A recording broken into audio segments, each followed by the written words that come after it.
usually tell you a Bible story during these videos, but the story this week is a Christmas story, but it's not a Bible story. When Jesus was on the earth, he told lots of stories which we call parables. That means they're not real stories, but they have a good meaning. And this is a story like that. It's not a real story, but it has a good meaning. And it's about a man named Papa Panov, and he lived in Russia. And this is the story. It was Christmas Eve, and although it was still afternoon, lights had begun to appear in the shops and the houses of the little Russian village, for the short winter day was nearly over. Excited children scurried indoors. Old Papa Panov, the village shoemaker, stepped outside of his shop to take one last look around. The sounds of happiness reminded him of past Christmas times when his wife had still been alive and his own children were there with him. Now they had gone. His usually cheerful face looked sad now, but he went back indoors with a firm step, put up the shutters and set a pot of coffee to heat on the charcoal stove. Then, with a sigh, he settled in his big armchair. Papa Panov did not often read, but tonight he pulled down the big family Bible and slowly he read again the Christmas story. He read how Mary and Joseph, tired by their journey to Bethlehem, found no room for them in the inn, so that Mary's little baby was born in the cowshed. Oh dear, exclaimed Papa Panov. If only they'd come here, I would have given them my bed, and I could have covered the baby with my patchwork quilt to keep him warm. He read on about the wise men who had come to see the baby Jesus, bringing him splendid gifts. Papa Panov's face fell. I've no gift that I could give him, he thought sadly. Then his face brightened. He took down a small, dusty box from the shelf and opened it. Inside was a perfect pair of tiny leather shoes. Yes, they were as good as he'd remembered. The best shoes that he'd ever made. I could give him those, he decided, as he gently put them away and sat down again. He was feeling tired now, and the more he read, the sleepier he became. In no time at all, Papa Panov was fast asleep. And as he slept, he dreamed. He dreamed that someone was there in his room, and he knew at once who the person was. It was Jesus. You've been wishing that you could see me, Papa Panov, he said kindly. Then look for me tomorrow. It'll be Christmas Day, and I'll visit you. But look quite carefully, because I'm not going to tell you who I am. When at last Papa Panov woke, the bells were ringing out. Bless my soul, said Papa Panov, it's Christmas Day. Then his face filled with happiness as he remembered his dream. This would be a very special Christmas after all, for Jesus was coming to visit him. How would he look? Would he be a tiny little baby, as he was on that first Christmas? Would he be a grown-up man, a carpenter, or the great king that he is today, God's son? He must watch carefully the whole day through, so that he can recognise him when he comes. Papa Panov put on a special pot of coffee for his Christmas breakfast, took down the shutters and looked out of the window. The street was deserted. No one was there yet. No one except for the road sweeper. He looked miserable and dirty and wet as ever. Papa Panov opened his door, letting in a thin stream of cold air. Come in, he shouted across the street. Come in and have some hot coffee to keep out the cold. The sweeper looked up, scarcely able to believe his ears. He was only glad to put down his broom and come into the warm room. He clasped both red hands round the comforting, warm mug as he drank his coffee.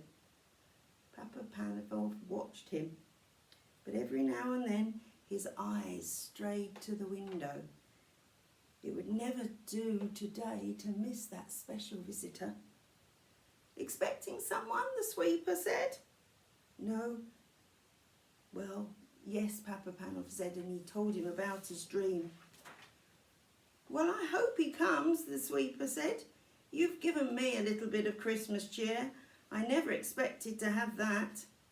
I say you deserve to have your dream come true. And he actually smiled. When he'd gone, Papa Panov put on cabbage soup for his dinner. Sure you wouldn't like cabbage soup on Christmas Day, but there you go. He then went to the door again, looking down the street. He saw no one. But he was mistaken. There was someone coming. The girl walked so slowly and quietly, hugging the walls of shops and houses, and it was a while before he noticed her. She looked very, very tired, and she was carrying something. As she drew near her, he could see that it was a baby, wrapped in a thin shawl. There was such a sadness in her face, and in the pinched little face of the baby. But Papa Panov's heart went out to them.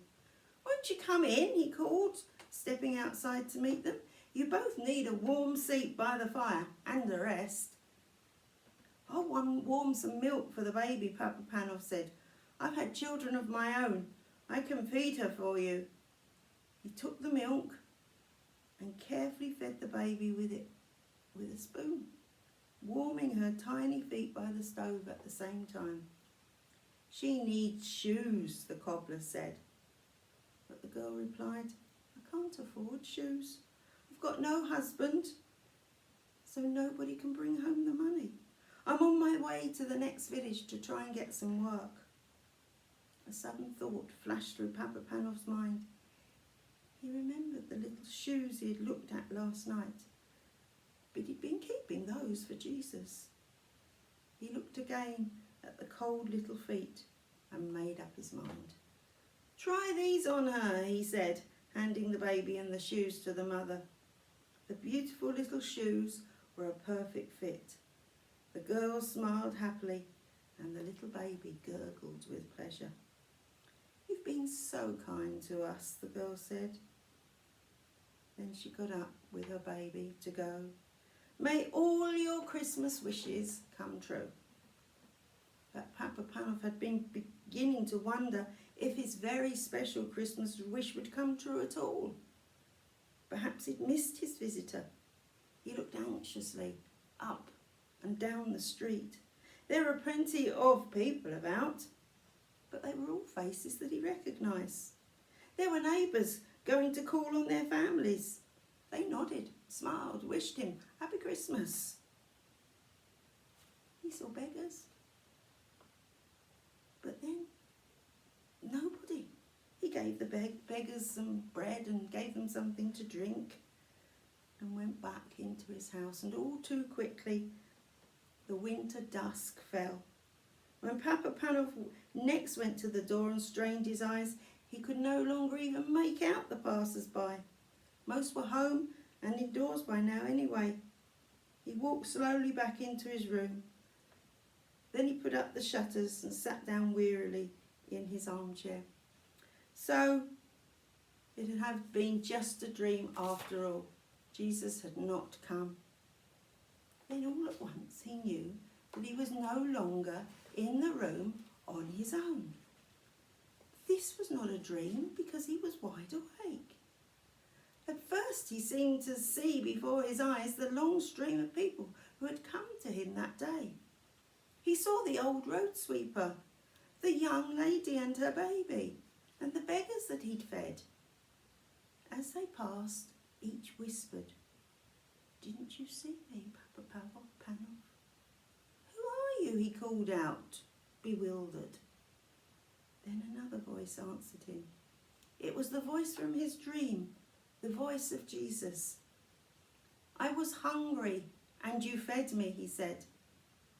I was naked and you clothed me. I was cold and you warmed me. I came to you today in every one of those people you helped and welcomed. Then all was quiet and still. Only the sound of the big clock ticking. A great peace and happiness seemed to fill the room. Overflowing Papa Panel's heart, he just wanted to burst. And he wanted to sing. And he wanted to laugh. And he wanted to dance with joy. So he did come after all, was all that he said. That's the story about Papa Panov. And he was waiting for Jesus to come, but he didn't come. But what Jesus tells us is that we need to do things for other people as if we were doing them for Jesus. And sometimes at Christmas, all that we want to do is do things for ourselves. We don't even think of other people.